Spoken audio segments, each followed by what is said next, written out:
So I was sitting here in the gym working out, and I was like, man, I am going through it. And I was thinking, there's so many people that are just going through it right now, right? It's like everyone just has something. They're getting crushed, it seems like. But years ago, many, many years ago, I used to work at a gold mine.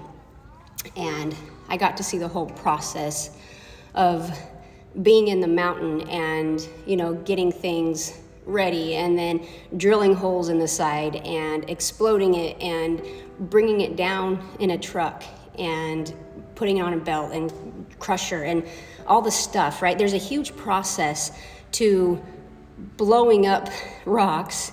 And you get a rock, right? And you can look at it, there's nothing in it. You can look and there's no value in that, at least not to the naked eye. So you get it and it gets crushed in these jaw crushers. So you get rocks, massive ones all the way to little ones, and they get crushed and they get crushed until they're sand.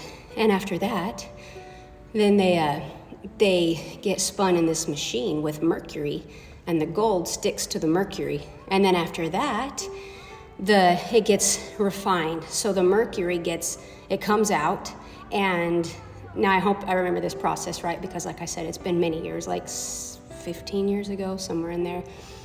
But as that comes out, the mercury goes back into itself, and it gets baked into this thing, this flaming hot thing, and it gets purified.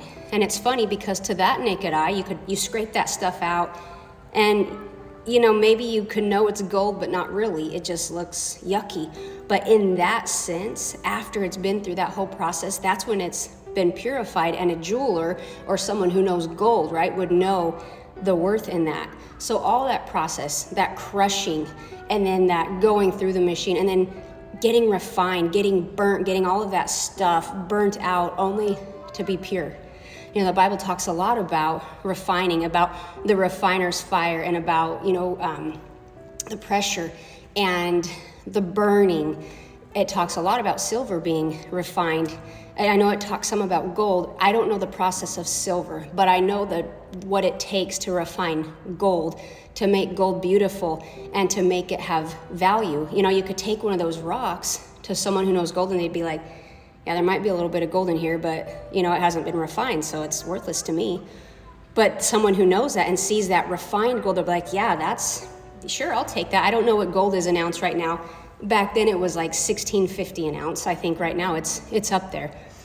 But it's amazing because it takes that, right? It takes all that stuff, that crushing.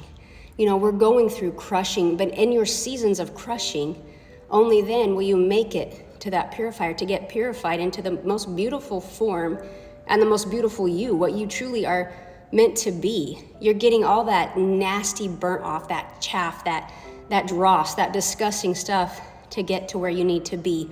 So count it all joy that you are being crushed right now, and count it all joy when you are going through the refiner's fire, because the outcome of that is pure beauty, and only then will you see what you are made to be. Hey, God bless you.